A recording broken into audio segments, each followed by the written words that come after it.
What's going on, guys? Welcome to Everything Always. My name is Michael Roman, aka Allfires. Now, at the very beginning of last month, I saw this interesting take on Superman's box office where someone said you can basically say that either the movie is overperforming or bombing. Both can be true. What a weird time to be a superhero movie. And that's true, because the expectation for the superhero genre, especially from huge studios like Disney, Marvel, and of course Warner DC, who spend all this money to make them in the first place, the expectation has been that they're the #1 grab at the box office. And by comparison, some of these other smaller films who maybe don't have initial budgets of $200 million or thereabouts aren't expecting to make anywhere near $500 million. It's just apples to oranges. But in apples to apples, where it's the present day superhero take at the box office versus what it used to be, a lot of people are still looking in the rearview mirror, and that's why they're generating headlines based on the Fantastic Four drop-off like the movie is absolutely flopping, when in reality, and as I mentioned at the beginning of this prologue, it's kind of the opposite, but you can get whatever you want out of it depending on how you want to spin it. We're going to talk about what the exact numbers are, what this means for the Fantastic Four's future in the MCU, and of course, the superhero box office take as a whole. And for those pointing to this and claiming superhero fatigue, I'm going to explain why they are dead wrong. We're breaking it all down, but first, if you could grab the subscribe button. We do daily Marvel content at the channel. Thanks to everyone who's been subbing lately and helped grow the channel again at a breakneck pace, and I would just kindly invite you to do so if you haven't already. My analytics say there are some of you who have watched upwards of 10 or more videos and maybe haven't subbed yet, which is totally cool. I realize I do the same thing myself.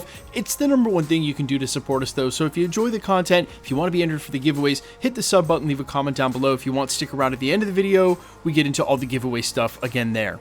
Okay, so first off, let's just start with the math, no spin. The Fantastic Four opened domestically to $118 million, and then fell off 66% to $40 million weekend on weekend. And if you compare that to the two superhero movies that came out right before it, the Thunderbolts only dropped off 57% from week 1 to week 2, and Superman only dropped off 53% from weekend 1 to weekend 2. So the spin here is that the Fantastic Four is a flop because it didn't do well week to week. It's actually done the worst, and it looks like it's not going to be able to beat Superman. But here's the reality. It's already grossed more internationally than the Thunderbolts did in its entire domestic run. And for that matter, when and if Superman does beat it, it's still going to be coming in right around the 500 million mark. Superman is just ahead of the 500 million mark. These movies are going to be neck and neck, and again, close to $500 million each. So for anybody looking at these films and saying, look, Superman didn't make $1 billion, Fantastic Four didn't make $1 billion, Fantastic Four is dropping off fast,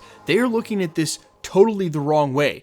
Fantastic Four and Superman have never been billion-dollar movies ever in their history. In fact, they were never meant to be billion-dollar IP. The fact that they came out to such critical and fan acclaim, especially for Marvel, means way more than plus or minus $100 million. And look, the Fantastic Four is going to make money. After marketing, after the theaters take their cut, after the enormous budget on the film, it's already reaching profitability. And I know a lot of people will say, yeah, but the goal isn't just to be slightly profitable, it's to make an absolute blockbuster that brings in $1 billion. Sure, but Deadpool and Wolverine just did that. That was the expectation. No one over at Marvel said this movie's going to do $1 billion. And in fact, the Fantastic Four have never been that popular, especially with their previous cinematic outings.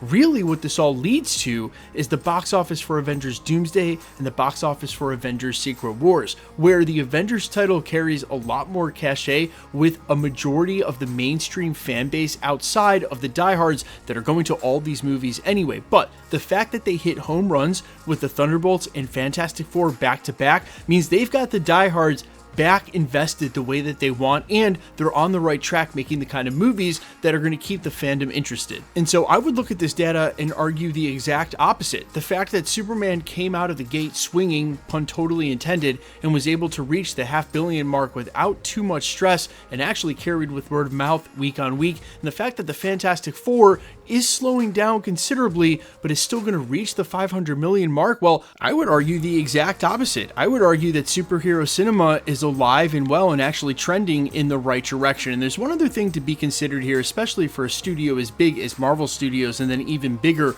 with Disney. There are a lot of checks and balances that go into deciding whether something is profitable, especially for IP. And so say Brave New World and Thunderbolts comes out and loses $100 million or let's say $200 million each. but a movie like, say, Spider-Man Brand New Day, Avengers Doomsday, Avengers Secret Wars comes out and makes $1 billion, $1.5 billion, $1.2 billion, well then you can go ahead and make up for a lot of $100 to $150 million, even $200 million losses that built up the brand along the way. And then going even one step further, outside of Marvel Studios, regardless of where their ledger comes in, this IP is making so much more money on the back end with merchandising and with the theme parks, not to mention the fact that Marvel licensing is basically everywhere, and if you sell something, you can apply for Marvel licensing and there's a chance that you're going to get it. They'll slap their brand and product on almost anything. So they're making so much more money than just what the box office take is for one film or two films along the way.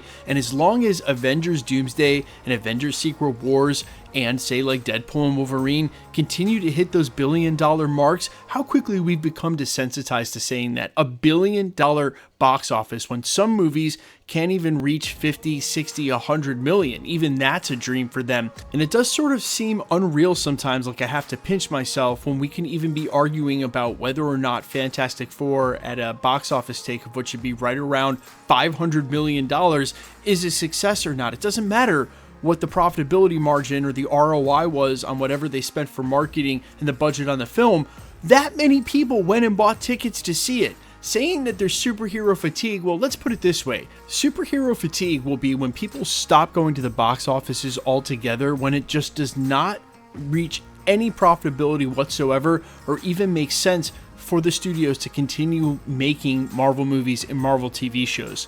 That day may come, it may come sometime in the future, but what everybody in these sort of different media fields has forgotten, and the reason that Hollywood is still latched on so hard to IP, is that IP goes out and proves itself in the zeitgeist, where Marvel Studios may be new, so to speak, over the last 20 years, but Marvel, the brand, goes back like 85. So where there may be peaks and valleys as far as it goes with the superhero fatigue in cinema, we've been latched onto these characters as the cornerstone of the American myth for a lot longer than, say, just the box office take in the last 5 or 6 years. So you guys let me know all your thoughts down below though.